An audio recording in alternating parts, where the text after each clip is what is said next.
Assalamualaikum warahmatullahi wabarakatuh. Selamat datang di YouTube Ocom Channel. Bagi yang belum subscribe channel ini, jangan lupa subscribe dan bunyikan lonceng biar gak ketinggalan info-info lainnya.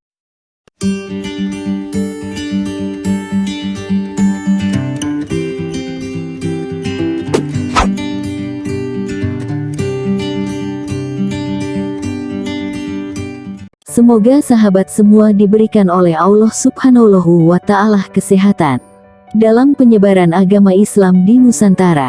Sunan Kalijaga adalah salah satu Sunan Wali Songo yang menyebarkan agama Islam di Pulau Jawa. Sunan Kalijaga merupakan sosok yang paling banyak diceritakan. Ia merupakan wali termasyhur dengan bidang keilmuan yang sangat luas. Cerita Sunan Kalijaga mengisi kisah legendaris di berbagai tempat di Jawa. Ada makam yang diyakini oleh masyarakat sekitar menyebutnya makam Sunan Kalijaga Moroteko, atau dikenal Raden Sahid Moroteko. Sebagian masyarakat juga ada yang menamakan makam Ploso Medalem. Tempat tersebut diyakini sebagai makam Kanjeng Sunan Kalijaga yang ada di Tuban. Makam Kanjeng Sunan Kalijaga terletak di Dusun Soko, Desa Medalem, Senori, Tuban. Dari pusat kota Tuban menuju lokasi makam, diperkirakan sekitar kurang lebih 65 km. Kiai Haji Abdurrahman Wahid Gus Dur mempopulerkan makam Kanjeng Sunan Kalijaga kepada khalayak. Semenjak itu makam Kanjeng Sunan Kalijaga di Ploso Medalem ramai peziarah dari berbagai kota di Nusantara. Keberadaan makam ini sebenarnya sudah ada sejak lama dan biasa diziarahi oleh penduduk setempat. Ali Imron menceritakan, sebelum dibuka dan diresmikan oleh Gus Dur pada 1999 lalu, keberadaan makam tersebut sudah ditemukan oleh seorang warga setempat yang bernama Mulyadi. Dia menceritakan Mulyadi boleh dibilang termasuk orang kaya di desa Medalem. Namun suatu hari hartanya semakin habis, lalu membuat rumah di tengah area ladang atau tegalan. Di situ ia hidup sendirian dan tidak punya tetangga. Dari situlah tiap malam antara sekitar jam 21 waktu Indonesia Barat, hingga pukul 23 waktu Indonesia Barat, Mulyadi sering didatangi seseorang yang berpakaian serba hitam. Orang berpakaian serba hitam itu mendatangi paman saya Mulyadi. Pada suatu malam orang misterius itu berpesan agar merawat makam yang masih rungget tak terawat banyak semak. Keesokan harinya kemudian paman saya mencari makam itu dan ternyata benar ada makam, kata Imron. Mendapati sebuah fenomena ini Mulyadi gelisah kemudian sowan atau menghadap Kiai Zubaidi yaitu ayah Gusmet Tuban. Namun oleh Kiai Zubaidi diajak sowa kepada Kiai Haji Hamid Pasuruan. Semua apa yang dialami Mulyadi diceritakan kepada Kiai Haji Hamid Pasuruan. Sebuah jawaban yang di luar dugaan Mulyadi. Ternyata Kiai Hamid juga pernah ziarah di makam tersebut. Bahkan beliau tahu siapa yang dimakamkan di tempat itu, yaitu bernama Raden Sahid Moroteko. Setelah ditanyakan kejelasan makam tersebut, seminggu kemudian Kiai Zubaidi bersama warga setempat mulai membukanya.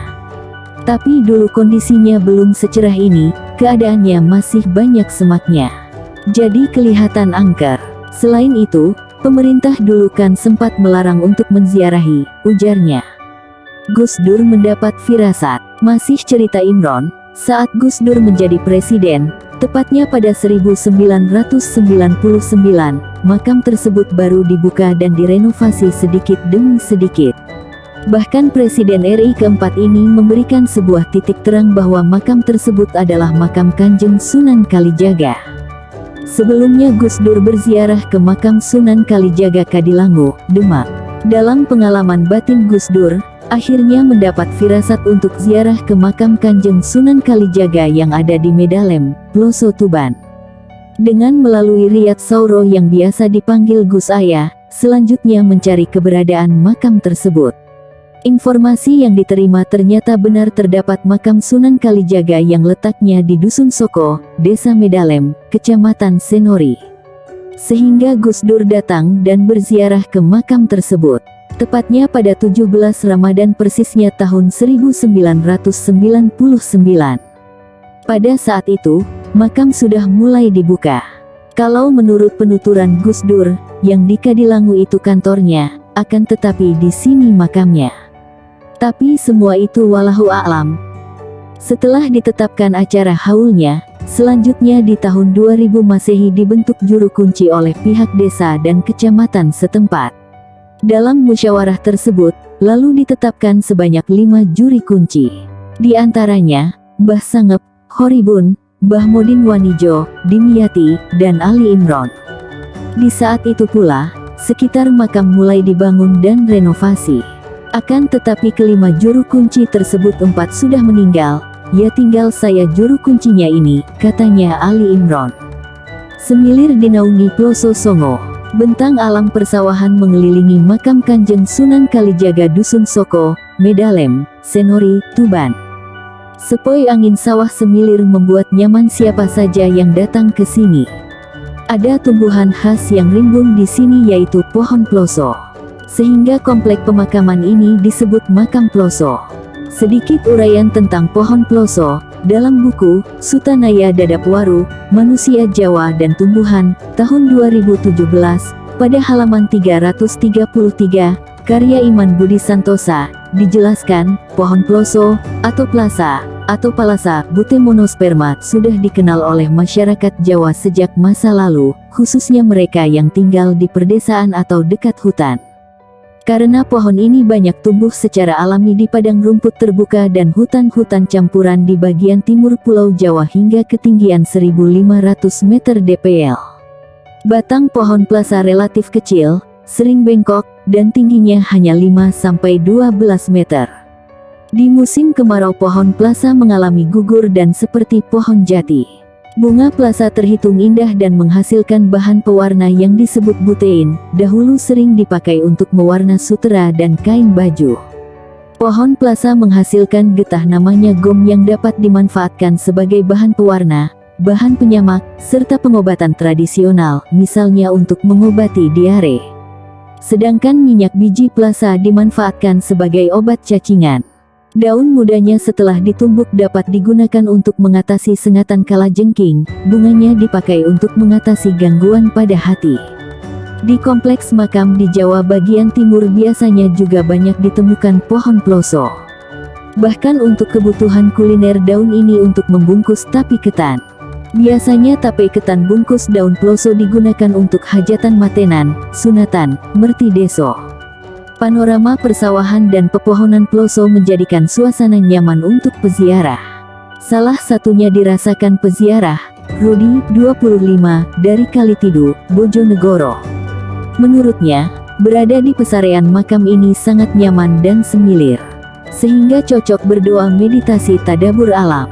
Panorama Ploso Songo yang tumbuh di kompleks makam Sunan Kalijaga, memayungi beberapa makam aulia lainnya. Makam aulia lain yang berada dalam satu kompleks dengan makam Sunan Kalijaga yaitu makam Syekh Badawi, Solo, makam Abdurrahman, Janjang, Blora, makam Dewi Amiroh, istri Sunan Kalijaga, makam Abdul Aziz Abdul Basit, saudara Mbah Jabar, Ngelirip, singgahan Empu Supo adik Sunan Kalijaga, Patih Wono Salam dan Abdul Qadir, putra Raden Patah, Raden Semangun, Senopati Banyuwangi, dan satu makam yang terletak 1 km dari makam Sunan Kalijaga yaitu makam Roso Wulan atau dikenal dengan nama Nyai Dembogo adik Sunan Kalijaga. Keunikan makam persegi 8. Keberadaan pohon ploso yang memayungi pesarean dan musala, ternyata memiliki cerita lain. Cerita tersebut merupakan simbol nama makam itu sendiri. 9 pohon ploso dimaknai sebagai jumlah wali songo atau 9. Ada juga yang memaknai sebagai simbol Rasulullah, 4 sahabat Rasul, dan 4 mazhab. Ada beberapa tafsiran dari mulut ke mulut mengenai pohon ploso di makam ini, jelas Imron yang juga pengajar di salah satu MI di desa Medalem. Imron menceritakan jauh sebelum makam ditemukan, pohon ploso sudah ada. Sekarang pohon itu tinggal 7 batang, karena yang berada di sebelah selatan pesarean Dewi Amiroh dan sebelah makam Syekh Abdurrahman, tumbang. Makam yang dulunya dipercayai sebagai rumah Sunan Kalijaga, memang belum ditemukan bukti peninggalan-peninggalan yang berarti, kecuali cincin dan tasbih. Akan tetapi, peninggalan tersebut juga tidak ada artinya lagi, karena sudah raib. Namun demikian, pesarean yang berada di bawah pohon ploso nampak berbeda dari pesarean-pesarean makam lainnya. Makam tersebut berbentuk segi 8 dengan 4 saka guru. Bentuk bangun tersebut berawal ketika membuat cungkup tidak lagi mencukupi panjang makam. Setiap cungkup diperluas dan ukuran sudah sama dengan ukuran panjang makam, tetap saja cungkup tersebut tidak mencukupi panjang makam. Hari ini diukur, besok didirikan, cungkup masih saja kurang luas. Hal itu berulang-ulang, ungkap Imron. Dari kejadian itu, warga lantas berinisiatif untuk tetap mendirikan cungkup tersebut dengan membuat sudut baru pada sisi-sisi luar cungkup. Akhirnya, terbentuklah cungkup segi 8 dengan pintu yang menyudut. Seperti itulah bentuknya, mirip pagoda di Semarang, ungkap Imron. Selain itu, untuk mencukupi kebutuhan peziarah, di area kompleks makam dihadirkan pula gentong tempat wudhu dan minum. Selain itu, terdapat ruang kantor untuk juru kunci. Sedangkan untuk menambah kehusyukan peziarah, dibangun sebuah musala yang nyaman untuk para peziarah. Di samping itu, acara istighosah selapanan rutin diadakan warga sekitar. Acara tersebut dilaksanakan setiap Kamis Kliwon malam Jumat Legi. Sampai saat ini makam tersebut masih ramai didatangi oleh peziarah untuk mendoakan Sunan Kalijaga yang berada di Tuban. Demikian ulasan makam Sunan Kalijaga yang berada di Tuban, semoga bermanfaat. Jangan lupa dukung channel ini biar berkembang memberikan informasi dan lain sebagainya. Sampai jumpa di postingan video berikutnya. Akhirul kalam, wassalamualaikum warahmatullahi wabarakatuh.